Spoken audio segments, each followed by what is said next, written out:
Okay, അപ്പൊ തുടങ്ങാം. അപ്പൊ നമ്മള് എന്താ പറഞ്ഞേ, ഡിഫറൻസസ് പറഞ്ഞല്ലേ. അത് നഗരജീവിതവും പിന്നെന്താ പറഞ്ഞ ഗ്രാമത്തിലെ ജീവിതം അല്ലെ. നഗരജീവിതവും ഗ്രാമജീവിതവും, സിറ്റി ലൈഫും അതുപോലെ വില്ലേജ് ലൈഫും തമ്മിലുള്ള വ്യത്യാസങ്ങൾ നമ്മൾ പറഞ്ഞാൽ നിങ്ങൾക്ക് വൃത്തിക്ക് മനസ്സിലായേ. ഓക്കെ, കുറേ വ്യത്യാസങ്ങൾ മിസ് പറഞ്ഞെന്ന് നിങ്ങൾക്ക് അതിൽ ഓർമ്മ വരുന്ന എന്തെങ്കിലും കുറച്ച് കാര്യങ്ങൾ, എത്ര എണ്ണമാണോ ചോദിക്കുന്നത് അതനുസരിച്ച് നിങ്ങൾ ഓർത്ത് എഴുതുക. ഓക്കെ, അതുപോലെ തന്നെ ഇനിയിപ്പം നമുക്ക് നെക്സ്റ്റ് ക്വസ്റ്റ്യനിലോട്ട് പോകാം. ഈ ക്വസ്റ്റ്യൻ ഒന്നും നിങ്ങളുടെ ടെക്സ്റ്റ് ബുക്കിൽ ഡയറക്റ്റ് ആയിട്ട് ഒരു ക്വസ്റ്റ്യനും കൊടുത്തിട്ടില്ല. അതിനകത്ത് മനസ്സിലായില്ലേ, ഡയറക്റ്റ് ആയിട്ട് ഒരു ക്വസ്റ്റ്യനും കൊടുത്തിട്ടില്ല, ഒരു ഡെഫിനേഷനും നിങ്ങളുടെ ഈ ഫസ്റ്റ് ചാപ്റ്ററിൽ ഡയറക്റ്റ് കൊടുത്തിട്ടില്ല. മനസ്സിലായില്ലേ? അതുകൊണ്ട് എങ്ങനെ ക്വസ്റ്റ്യൻ ചോദിക്കുമെന്ന് നമുക്കറിയത്തില്ല. നിങ്ങൾക്ക് ആ ഒരു ഐഡിയ ഉണ്ടെങ്കിൽ നഗരജീവിതം അല്ലെങ്കിൽ ഗ്രാമജീവിതം അങ്ങനെ കുറച്ച് ഐഡിയകളും ഉണ്ടെങ്കിൽ നിങ്ങൾക്ക് എഴുതാൻ പറ്റുന്ന രീതിയിലായിരിക്കും ക്വസ്റ്റ്യൻ ചോദിക്കുന്നത്. ഓക്കെ, അപ്പൊ മിസ് റെഡിയാക്കിയിട്ടുള്ള ക്വസ്റ്റ്യൻസ് മിസ് പറഞ്ഞു തരുന്നത്. മനസ്സിലായോ? അല്ലാതെ ബുക്കിൽ ഒന്നിന്റെയും ഡെഫിനേഷൻ കൊടുത്തിട്ടില്ല നിങ്ങളുടെ ഈ ഫസ്റ്റ് ചാപ്റ്ററിൽ. അപ്പോൾ നമ്മൾ ഫസ്റ്റ് കഴിഞ്ഞു. ഇനിയിപ്പോൾ നമുക്ക് നെക്സ്റ്റ് ക്വസ്റ്റ്യൻ എന്താന്ന് നോക്കാം. നോക്കിയാലോ നെക്സ്റ്റ് ക്വസ്റ്റ്യൻ? ഓക്കെ, അപ്പൊ ശ്രദ്ധിച്ചു. നെക്സ്റ്റ് ക്വസ്റ്റ്യൻ ഇങ്ങനെ ഒരു ക്വസ്റ്റ്യൻ മേ ബി വരാം. നിങ്ങളുടെ ഇതിനകത്ത് മേ ബി ഒരു എന്താ പറഞ്ഞേ, ആരാണ് അതിഥി തൊഴിലാളികൾ, അല്ലെങ്കിൽ എന്താണ് അതിഥി തൊഴിലാളികൾ? ഹൂ ആർ എന്താ guest workers. Okay, who are guest workers ഒരു ക്വസ്റ്റ്യൻ നിങ്ങൾക്ക് വേണമെങ്കിൽ വരാം.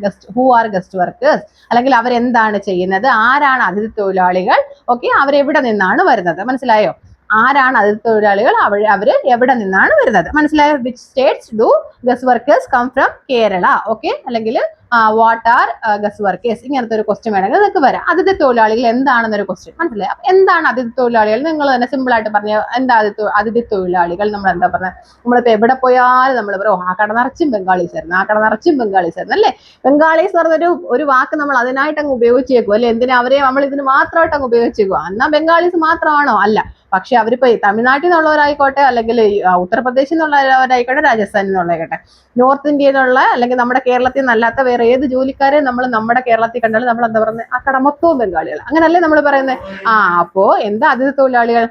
വേറെ ഏതെങ്കിലും ഒരു സംസ്ഥാനത്ത് നിന്ന്, വേറെ ഏതെങ്കിലും ഒരു സ്ഥലത്തിൽ നിന്ന് ജോലി തേടി കുടുംബമായിട്ടോ അല്ലെങ്കിൽ തനിയോ നമ്മുടെ നാട്ടിൽ, അല്ലെങ്കിൽ ഒരു നാട് വിട്ട് വേറൊരു നാട്ടിൽ വന്ന് താമസിക്കുന്ന ആൾക്കാർ. മനസ്സിലായോ? ഒരു നാട് വിട്ട് വേറൊരു നാട്ടിൽ കുടുംബമായിട്ടോ അല്ലെങ്കിൽ തനിച്ചോ വന്ന് താമസിച്ച് ജോലി ചെയ്യുന്ന ആൾക്കാരെ നമ്മൾ എന്ത് പേര് വിളിക്കും? നമ്മൾ അതിഥി തൊഴിലാളികൾ അഥവാ ഗസ്റ്റ് വർക്കേഴ്സ് എന്ന് വിളിക്കും. മനസ്സിലായോ? വൃത്തിക്ക് മനസ്സിലായ അതിഥി തൊഴിലാളി എന്താണെന്ന്. അതായത് ഇപ്പോൾ നമ്മുടെ കേരളത്തിൽ വരുന്ന തമിഴ്നാട്ടിൽ നിന്നായിക്കോട്ടെ, ഉത്തർപ്രദേശിൽ നിന്നായിക്കോട്ടെ, ജാർഖണ്ഡിൽ നിന്നായിക്കോട്ടെ, ഒഡീഷയിൽ നിന്നായിക്കോട്ടെ, എവിടുന്നും ആയിക്കോട്ടെ, കുറെ ആൾക്കാർ ഫാമിലി ആയിട്ട് വരുന്നു അല്ലെങ്കിൽ തനിച്ച് വന്ന് എന്ത് ചെയ്യുന്നു? നമ്മുടെ നാട്ടിൽ, നമ്മുടെ കേരളത്തിൽ നിന്ന് അവിടെ താമസിച്ച് അവിടെ ജോലി ചെയ്ത് അവിടെ ജീവിക്കുന്നു. എന്തിനു വേണ്ടിയിട്ട് അവരൊക്കെ വരുന്നത്? നമ്മൾ ഫസ്റ്റ് ചാപ്റ്റർ പഠിച്ചു, സയൻസിന്റെ ഫസ്റ്റ് ചാപ്റ്റർ പഠിച്ചു. എന്താ പഠിച്ചത്? എന്തിനാ നമ്മളൊക്കെ ജോലി ചെയ്യുന്നത്? ഫുഡ് അല്ലേ, ആഹാരത്തിന് വേണ്ടിയിട്ട് എന്ത് ചെയ്യുന്നു? ജീവിക്കാൻ വേണ്ടിയിട്ട് അവരിവിടെ വന്ന് എന്ത് ചെയ്യുന്നു? ജോലി ചെയ്യുന്നു. അങ്ങനെയുള്ളവരെയാണ് നമ്മൾ എന്ത് പറയുന്നത്? അതിഥി തൊഴിലാളികൾ അഥവാ ഗസ്റ്റ് വർക്കേഴ്സ്. മനസ്സിലായ വൃത്തിക്ക് ഗസ്റ്റ് വർക്കേഴ്സ് അതിഥി തൊഴിലാളികൾ എന്താണെന്ന്? ഓക്കെ, ഇനിയിപ്പോ നിങ്ങളോട് ചോദിക്കുന്നത്, ഈ അതിഥി തൊഴിലാളികൾ കേരളത്തിൽ എവിടെ നിന്നൊക്കെയാണ് വരുന്നത് അല്ലെ? അങ്ങനെ കുറച്ച് പേരുണ്ട്. എല്ലാ സ്റ്റേറ്റിൽ നിന്നും അതിഥി തൊഴിലാളികൾ നമ്മുടെ നാട്ടിൽ വരുന്നില്ല. കേരളത്തിൽ വളരെ കുറച്ച് സംസ്ഥാനങ്ങളിൽ നിന്ന് മാത്രമേ എന്ത് ചെയ്യുന്നുള്ളൂ? അതിഥി തൊഴിലാളികൾ നമ്മുടെ നാട്ടിൽ വന്ന് ജോലി ചെയ്യുന്നുള്ളൂ. അത് ഏതൊക്കെ സ്റ്റേറ്റുകളിൽ നിന്നാണ് നിങ്ങൾ പറഞ്ഞാ? നമ്മളിപ്പോ കോമൺ ആയിട്ട് ഉപയോഗിച്ചുകൊണ്ടിരിക്കുന്ന ബംഗാളീസ്, അത് തന്നെ നമുക്ക് ആദ്യം പറയാം. എന്ത് പറയാം? വെസ്റ്റ് ബംഗാൾ പറയാം അല്ലെ. ഒന്ന് വെസ്റ്റ് ബംഗാൾ, പിന്നെ ഏതാ പറയുന്നത്? പിന്നെ നമുക്ക് ബീഹാർ പറയാം. ഓക്കെ, വെസ്റ്റ് ബംഗാൾ ഉണ്ട്, ബീഹാർ ഉണ്ട്, പിന്നെ ജാർഖണ്ഡ് ഉണ്ട്. മനസ്സിലായില്ലേ? വെസ്റ്റ് ബംഗാൾ, ബീഹാർ, ജാർഖണ്ഡ്, പിന്നെ എവിടെയുള്ളത്? പിന്നെ ആസാം ഉണ്ട്. ഓക്കെ, ഇത്രയാണ് മോസ്റ്റ്ലി. വേറെ എങ്ങൊന്നും ഇല്ല എന്നല്ല, പക്ഷേ നമ്മൾ കമ്പയർ ചെയ്യുമ്പോൾ, നമ്മൾ താരതമ്യം ചെയ്യുമ്പോൾ കൂടുതൽ എവിടെ നിന്നൊക്കെയാണ് വരുന്നത്? ആസാം, ബീഹാർ, വെസ്റ്റ് ബംഗാൾ, ജാർഖണ്ഡ്. മനസ്സിലായ വൃത്തിക്ക്? ജാർഖണ്ഡ്, ആസാം, ബീഹാർ, വെസ്റ്റ് ബംഗാൾ, ഈ 4 സ്റ്റേറ്റിൽ നിന്നുള്ള ആൾക്കാരാണ് കൂടുതലും കേരളത്തിൽ. കൂടുതൽ എന്നാണ് മിസ് പറഞ്ഞു, വേറെ എങ്ങൊന്നും ഇല്ല എന്നല്ല. കൂടുതലായിട്ടും എന്താ ചെയ്യുന്നത്? അതിഥി തൊഴിലാളികൾ അഥവാ ഗസ്റ്റ് വർക്കേഴ്സ് ആയിട്ട് കേരളത്തിൽ വന്ന് ജോലി ചെയ്യുന്നത്. മനസ്സിലായോ? നിങ്ങൾക്കറിയാവോ അങ്ങനെ ആരെങ്കിലും ഗസ്റ്റ് വർക്കേഴ്സ് നിങ്ങളുടെ വീടുകളിലോ, വീടിനോട് ചേർന്നോ, അല്ലെങ്കിൽ വീടിനടുത്തുള്ള കടകളിലൊക്കെ ജോലി ചെയ്യുന്ന ഏതെങ്കിലും ഗസ്റ്റ് വർക്കേഴ്സ് വേറെ എവിടെയെങ്കിലും ഉള്ള അതിഥി തൊഴിലാളികൾ നിങ്ങൾക്ക് അറിയാവോ? അതെങ്കിൽ നിങ്ങളൊന്ന് കമന്റ് ചെയ്യണം കേട്ടോ. മിസ് നോക്കട്ടെ എത്ര പേർക്ക് അറിയാം, അല്ലെങ്കിൽ എന്താ നിങ്ങൾ മനസ്സിലാക്കിയെന്ന് മിസ് ഒന്ന് മനസ്സിലാക്കട്ടെ. ഓക്കെ, അപ്പോ ഇത് മനസ്സിലായേ? അതിഥി തൊഴിലാളികൾ വാട്ടാർ, അല്ലെങ്കിൽ അല്ലെ എന്താണ് അതിഥി തൊഴിലാളികൾ അഥവാ ആരാണ് അതിഥി തൊഴിലാളികൾ അല്ലെ? ഗസ്റ്റ് വർക്കേഴ്സ് എന്താണ്? ഹൂ ആർ ഗസ്റ്റ് വർക്കേഴ്സ് ഒരു ക്വസ്റ്റ്യൻ വരാം. അതിഥി തൊഴിലാളികൾ എന്താണ് അല്ലെങ്കിൽ ആരാണ്?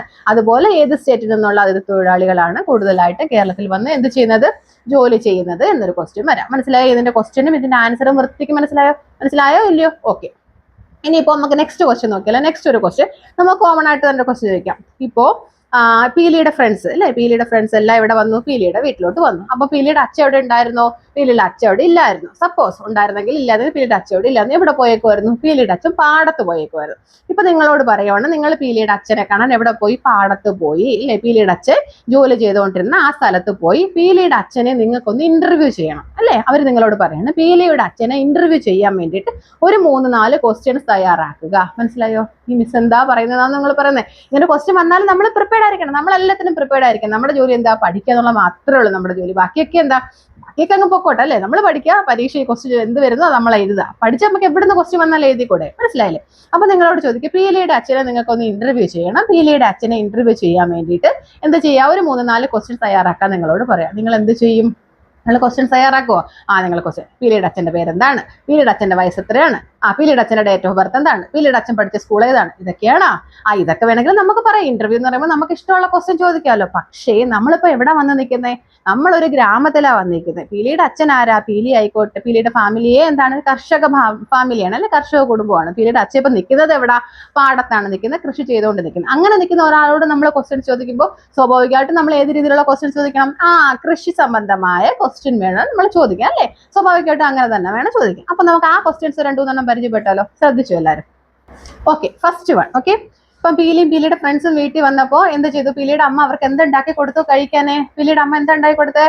പീലിയുടെ അമ്മ അവർക്ക് കപ്പ പുഴുങ്ങിയത് ഉണ്ടാക്കി കൊടുത്തോ ഇല്ലയോ? കൊടുത്തു. ഇപ്പൊ ഇല്ലെന്നാണെങ്കിലും കൊടുത്തു. പീലിയുടെ അമ്മ അവർക്ക് കഴിക്കും കപ്പ പുഴുങ്ങി കൊടുത്തു. കപ്പ എന്താണെന്ന് നിങ്ങൾക്ക് അറിയോ? കപ്പ മരച്ചീനി നമ്മൾ പറയും, ചീനി എന്ന് പറയും, മരച്ചീനി എന്ന് പറയും, കപ്പ എന്ന് പറയും. അത് നമ്മൾ ഇംഗ്ലീഷിൽ ടപ്പിയോക്ക എന്ന് പറയും. മനസ്സിലായില്ലേ?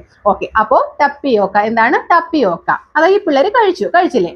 അത് കഴിച്ചിട്ട് പാടത്ത് പോയ ഈ പിള്ളേര് പീലിയുടെ അച്ഛനോട് ക്വസ്റ്റ്യൻ ചോദിക്കുകയാണ്. നിങ്ങൾ മിസ്സിന് എന്താ പറ്റിയല്ലേ? ഫസ്റ്റ് ക്വസ്റ്റ്യൻ നിങ്ങൾ ശ്രദ്ധിച്ചോ? എന്താണ് അവർ ചോദിക്കുന്നത്? ഫസ്റ്റ് ക്വസ്റ്റ്യൻ അവർ ചോദിച്ചത്, what are the key ingredients in this recipe? എന്താ അവർ ചോദിച്ചേ? ഇൻ ദിസ് റെസിപ്പി, നമ്മളിപ്പം കഴിച്ച ഈ റെസിപ്പിയിലെ എന്താ പറഞ്ഞ ചേരുവകൾ എന്തൊക്കെയാണ്? What are the key ingredients of this recipe? Okay, ഈ കഴിച്ച ഇതിന്റെ ഒന്നും ആൻസർ വേണ്ട. നിങ്ങൾ കുറച്ച് ക്വസ്റ്റ്യൻ മാത്രം എന്താ ചെയ്താൽ മതി? പ്രിപ്പയർ ചെയ്താൽ മതി അല്ലേ. നിങ്ങൾക്ക് കഴിക്കാൻ വീട്ടിൽ നിന്ന് പീലിയുടെ അമ്മയായിക്കോട്ടെ, പീലിയുടെ അച്ഛനായിക്കോട്ടെ, ആരോ നിങ്ങൾക്ക് കഴിക്കാൻ കുറച്ച് ഫുഡ് ഉണ്ടാക്കി തന്നു. അപ്പൊ സ്വാഭാവികമായിട്ടും നിങ്ങൾക്ക് അവരോട് ചോദിക്കാം, എന്താ ഇതിന്റെ പ്രധാന ചേരുവകൾ എന്തൊക്കെയാണ്? What are the key ingredients of this recipe? നിങ്ങൾക്ക് ചോദിക്കാവോ ഇല്ലയോ? ചോദിക്കാം. പിന്നെ നിങ്ങൾക്ക് എന്ത് ക്വസ്റ്റ്യൻ ചോദിക്കാം? രണ്ടാമത് എന്ത് ക്വസ്റ്റ്യൻ ചോദിക്കാം? ഈ സാധനം ഉണ്ടാക്കി എടുക്കുന്നതിന് വേണ്ടി നിങ്ങൾ ഇതിനകത്ത് വല്ല ഫെർട്ടിലൈസറോ അല്ലെങ്കിൽ എന്താ ചെയ്യുന്നത്, പെസ്റ്റിസൈഡോ യൂസ് ചെയ്തോ എന്ന് ചോദിക്കാം. ഓക്കെ, അതായത് എന്താ പെസ്റ്റിസൈഡ് എന്ന് വെച്ചാൽ കീടനാശിനി. ഫെർട്ടിലൈസർ ഫെർട്ടിലൈസർ രാസവളങ്ങൾ അല്ലേ. ഈ നിങ്ങൾ ഇവിടെ ഉണ്ടാക്കിയെടുക്കുന്ന സാധനങ്ങൾ ഉണ്ടാക്കിയെടുക്കുന്നതിന് വേണ്ടി നിങ്ങൾ ഇതിനകത്ത് കീടനാശിനികളോ അല്ലെങ്കിൽ രാസവളങ്ങളോ ചേർക്കുന്നുണ്ടോ? മനസ്സിലാവുന്നുണ്ടോ? വൃത്തിക്ക് മനസ്സിലാവുന്നുണ്ടോ? രാസവളങ്ങളോ കീടനാശിനികളോ നിങ്ങൾ നിങ്ങളുടെ കൃഷിയിടത്തിൽ ഉപയോഗിക്കുന്നുണ്ടോ? അല്ലെങ്കിൽ നിങ്ങൾ ദിവസം കഴിക്കുന്ന ആഹാരം നിങ്ങളുടെ ഇവിടുന്ന് തന്നെ എടുത്ത് ഉണ്ടാക്കിയാണല്ലോ കഴിക്കുന്നത്, അതിനകത്ത് നിങ്ങൾ വല്ല രാസവളങ്ങളോ കീടനാശിനികളോ നിങ്ങൾ ചേർക്കുന്നുണ്ടോ?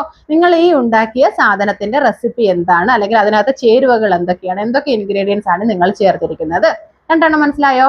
വൃത്തിക്ക് മനസ്സിലായോ? ബാക്കി മിസ് അടുത്ത വീഡിയോയിൽ പറയാം. Okay, thank you.